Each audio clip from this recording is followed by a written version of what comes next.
According to domesticviolencestatistics.org, every 9 seconds in the United States, a woman is assaulted or beaten.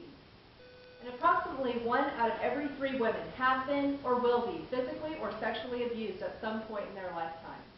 That means that everyone knows someone who has been, will be, or is currently being abused, even if you are unaware of it.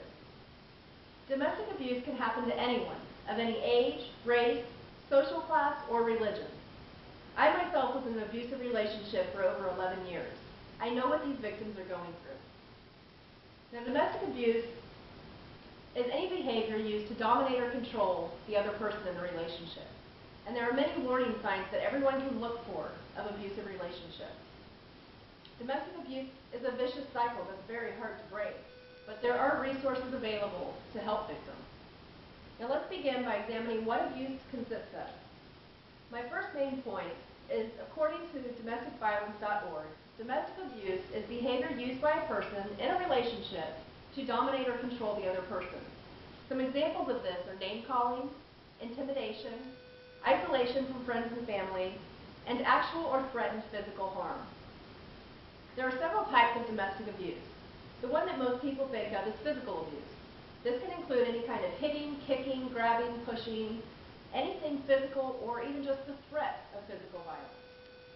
Mental abuse is where the victim is afraid of their partner. They often avoid talking about certain topics out of fear of angering their partner. And they often believe that they deserve to be hurt or mistreated. Mental abuse also includes isolation, intimidation, or any other kind of controlling behavior. Then there's verbal abuse, which is just what it sounds like, any kind of yelling, name-calling, or blaming or shaming of the victim. And then there's sexual abuse, which is any kind of forced sex that is unwanted, unsafe, or degrading to the victim. Even if the victim has consensual sex with the abuser, if it's forced sex, it is always a sign of aggression and violence. Now that we have an idea of what abuse is, let's look at how to spot it, which brings me to my second main point. According to helpguide.org, there are many warning signs of abusive relationships. The victim is often afraid and always anxious to please their partner. They often have to check in with their partner very frequently to let them know where they are, who they're with, and what they're doing, and when they will return. And even so, they're often questioned about where they've been. Another sign are frequent injuries that are often excused with accidents. When my abuser threw me on the ground so hard that I broke my tailbone, I told the emergency room personnel that I'd been standing on a kitchen counter trying to get something off a top shelf and I fell and broke my tailbone. When he slammed me against a door frame so hard that I split my head open and had to get staples, I told the emergency room personnel that I was wrestling around with the kids and fell back and hit my head on the corner of the wall. A victim will make up any excuse to avoid having to tell someone how she really received her injuries. Another sign is victims often miss work, school, or social occasions without explanation. Anytime I had any type of injury that was visible, a black eye, choke mark, anything I couldn't cover up, my abuser would not let me go to work. He didn't want to get caught. Another sign is that victims are often restricted from seeing their friends and family. And then there's also major personality changes. If someone's normally outgoing, confident, a strong-willed person, and then they become quiet, withdrawn, depressed, those are signs of abuse. So many people ask, why doesn't the victim just leave if it's that bad? Which brings me to my third main point. Domestic abuse is a vicious cycle that is extremely hard to break. And according to domesticviolencestatistics.org, this cycle includes some main points.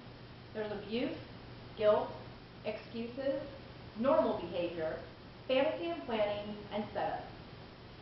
The abuse is where the abuser lashes out with aggressive, belittling, or violent behavior as a power play to show their victim who's boss. Then there's the guilt, not about what they've done to their victim, but about the consequences of their actions and possibly getting caught. Then comes the excuses. The abuser will do whatever they can to rationalize their behavior, or oftentimes blame their victim. If you hadn't made me mad, I wouldn't have done that. They will do anything they can to avoid taking responsibility for their actions. Then there's the normal behavior. This is where the abuser does whatever they can to regain control and to keep the victim in the relationship. They often act as if nothing happened. Or they can pour on the charm, flowers, sweet talk, whatever they can. This often gives the victim hope that the abuser really has changed this time, and the abuse will stop. The next part of the cycle is the fantasy and planning. This is where the abuser thinks about things that the victim has done, and they think and stew on how they can make them pay. The last part is the setup. This is where the abuser creates a situation where they can justify abusing the victim, and then they go on to abuse the victim, and the cycle continues.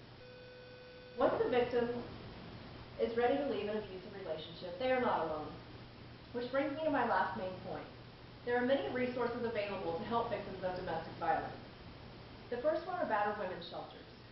There are trained professionals here who have dealt with this many times, unfortunately, and they know how to help you get out, and they also have counselors available for you.